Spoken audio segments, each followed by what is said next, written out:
Your being here means the universe has guided you. And what I'll now teach you about inner and outer evil, and what they both mean and represent, will change your life. But it all depends on what you choose to do with this wisdom. Stay till the end of the video. What if I told you that the concept of evil is not as black and white as it seems? There are two distinct types of evil, and one of them is essential for our spiritual growth and evolution. Today, we will dive deep into the 36,000-year-old wisdom of Tahuti, the legendary Atlantean sage who shaped ancient Egypt, later known as Thoth to the Greeks and Hermes Trismegistus to the Romans and European alchemists. In the Emerald Tablets of Tahuti, two types of evil have distinct roles in our soul's journey. We will explore the enigmatic Brothers of Darkness, the interdimensional entities that seek to enslave the soul and bind it to darkness, and contrast them with the transformative power of the Lord of Three, who governs life, death, and the purification of the soul. In the Emerald Tablets, Tahuti speaks of a mysterious group known as the Brothers of Darkness, describing them as masters of darkness who seek to fill all with their darkness and draw others into their night. These enigmatic entities are portrayed as fierce antagonists to the children of men, constantly working to tighten the fetters and chains that bind the soul to the darkness of night. As Tahuti warns, banded together in Azorda, brothers of darkness, they through the ages. Antagonists they to the children of men, walk they always secret and hidden, found yet not found by the children of men. Forever they walked and worked in darkness, hiding from the light in the darkness of night. Silently, secretly, used their power, enslaving and binding the souls of men. It's crucial to understand that the Brothers of Darkness are not merely metaphorical representations of our inner shadows, but rather interdimensional entities that exist separately from the challenges presented by the Lord of Three. These beings actively seek to influence humanity, drawing the soul into the depths of negativity and harnessing the power of negative energy and magic. Tahuti describes their influence. Unseen they come and unseen they go. Man in his ignorance calls them from below. Dark is the way the dark brothers travel, dark with a darkness not of the night. Traveling o'er earth they walk through man's dreams. Power have they gained from the darkness around them to call other dwellers out of their plane in ways that are dark and unseen by man. Into man's mind space reach the dark brothers. Around it, they close the veil of their night. The Brothers of Darkness aim to keep the soul trapped in a state of ignorance and fear, feeding off the negative energies generated when one succumbs to lower impulses and desires. They seek to prevent the soul from realizing its true potential and ascending to higher states of consciousness, as this would threaten their power and control over the material realm. It's important to note that when we speak of magic in this context, we are not condemning all forms of magic as inherently evil. Magic itself is a neutral force, a tool that can be used for either positive or negative purposes. The Brothers of Darkness, however, seek to manipulate the soul into using magic for selfish and destructive ends, tapping into the power of negative emotions such as fear and anger. Tahuti warns us not to surrender our souls to these forces, urging us to keep our faces ever turned towards the light. He reminds us that our sorrows come through the veil of the night and that we must strive ever upward, turning our souls toward the light, as he advises. Hark ye, O man, and list to my warning. Be ye free from the bondage of night. Surrender not your soul to the Brothers of Darkness. Keep thy face ever turned toward the light.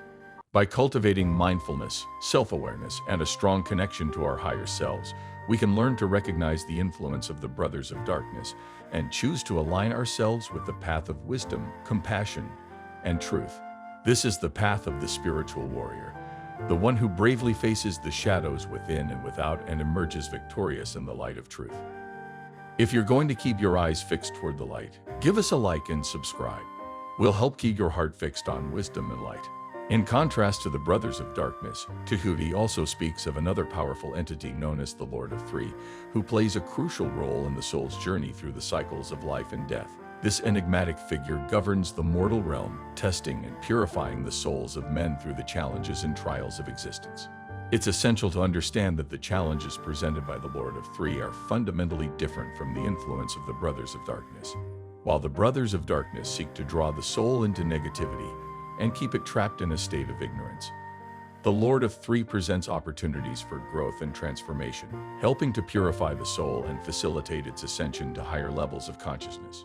In a profound passage from the Emerald Tablets, Tahuti recounts his encounter with the Lord of Three in the Hall of Amenti, the hidden realm of the afterlife. Before me arose a great throne of darkness, veiled on it seated a figure of night. Darker than darkness sat the great figure, dark with a darkness not of the night. Before it then paused the Master, speaking the word that brings about life, saying, O Master of darkness, guide of the way from life unto life, before thee I bring a son of the morning. Touch him not ever with the power of night. Call not his flame to the darkness of night. Know him and see him, one of our brothers, lifted from darkness into the light. Release thou his flame from its bondage. Free, let it flame through the darkness of night. As Tahuti approaches this figure, the Master who guides him speaks the word that brings about life, commanding the Lord of Three to release the flame of the soul from its bondage and allow it to flame through the darkness of night.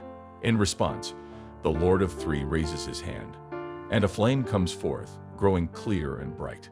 The curtain of darkness is rolled back, unveiling the hall from the darkness of night, and countless flames leap before Tahuti, some flaming forth as flowers of fire, others shedding a dim radiance. The Lord of Three then speaks, revealing the true nature of these flames. These are lights that are souls among men, growing and fading, existing forever, changing yet living, through death into life.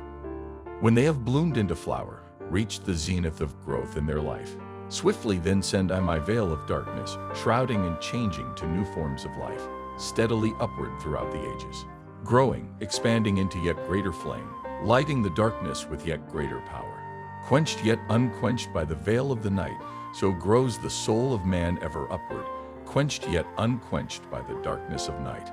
This powerful passage reveals the essential role that the Lord of Three plays in the soul's evolution. By sending forth the veil of darkness, the Lord of Three challenges the soul, testing its strength and resilience. This darkness is not a punishment, but rather a catalyst for growth, an opportunity for the soul to expand and evolve. Just as a muscle grows stronger through resistance, so too does the soul grow stronger through the challenges and trials of life. Each time the soul faces the darkness and emerges victorious, it gains greater power and wisdom, becoming a brighter flame in the darkness of night. This is the true nature of the evil that the Lord of Three represents, not a malevolent force seeking to harm us, but a necessary obstacle on the path of spiritual evolution. By confronting and overcoming this darkness, we purify and strengthen our souls, preparing ourselves for the ultimate goal of union with the divine. Tahuti reminds us that death is not an end, but merely a transition, a gateway to new forms of life. The soul is eternal, existing forever in the all, and the darkness of night is but a fleeting shadow, quickly conquered by the infinite light. As the Lord of Three declares, I, death, come, and yet I remain not, for life eternal exists in the all, only an obstacle I in the pathway, quick to be conquered by the infinite light. Awaken, O flame that burns ever inward, flame forth and conquer the veil of the night. As we navigate the challenges and trials of our own lives, we can take comfort in this ancient wisdom, knowing that each difficulty we face is an opportunity for growth and transformation. By embracing the lessons and overcoming the obstacles presented by the Lord of Three, we can ascend to higher levels of consciousness and fulfill our soul's purpose.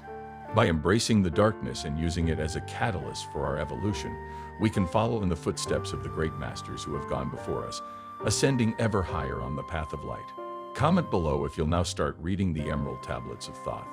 As we deepen our understanding of the two faces of evil and their roles in our spiritual evolution, it's important to remember that we are not passive observers in this process. We have the power to actively participate in our growth and transformation, aligning ourselves with the light of wisdom and truth.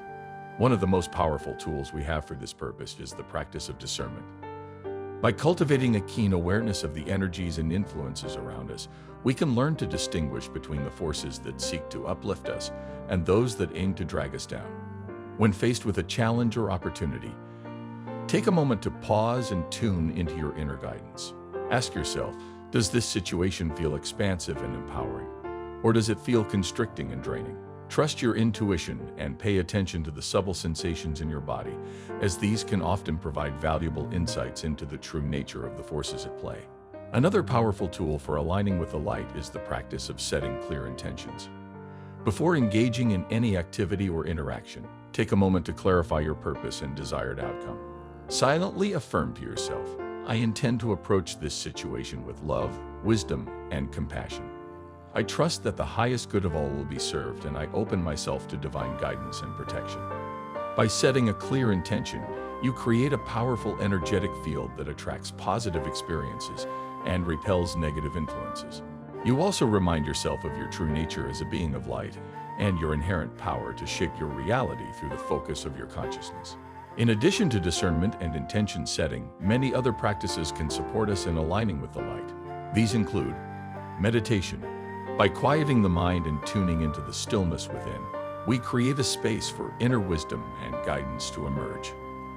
Regular meditation practice helps us to cultivate a state of calm, centered awareness that allows us to navigate life's challenges with greater ease and grace.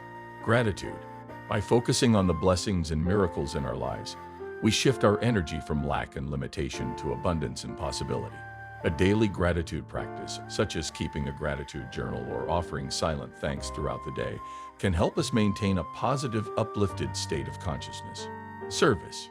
By dedicating ourselves to the well-being of others and the greater good of all, we align ourselves with the flow of divine love and compassion. Acts of kindness and service, whether large or small, help us to transcend the narrow concerns of the ego and tap into the boundless energy of the heart. Connection with nature. By spending time in natural settings and attuning ourselves to the rhythms and cycles of the earth, we reconnect with the wisdom and harmony of creation. Walking in the woods, watching a sunset, or tending to a garden can all be powerful ways to ground ourselves in the light and restore a sense of balance and perspective.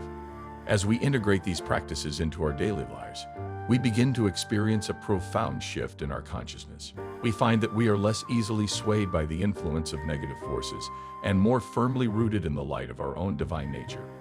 We become a living embodiment of the principles of love, wisdom, and truth, and a beacon of hope and inspiration for all those we encounter on our path. Ultimately, the journey of aligning with the light is a journey of remembrance, of reconnecting with the infinite power and potential that lies within us. As we peel away the layers of fear, doubt, and limitation that have obscured our true nature, we discover a radiant being of pure consciousness, capable of creating and manifesting our deepest desires and highest visions. Today, we have delved into the profound wisdom of Tahuti and the Emerald Tablets, uncovering the mysteries of the two faces of evil and their roles in our spiritual evolution. We have seen how the Brothers of Darkness represent the interdimensional forces of negativity that seek to enslave the soul and bind it to darkness. The Lord of Three represents the transformative power of challenge and trial, testing and purifying our souls on the path of light. By understanding the true nature of these forces and learning to discern between them, we can navigate the complexities of our spiritual journey with greater wisdom and clarity.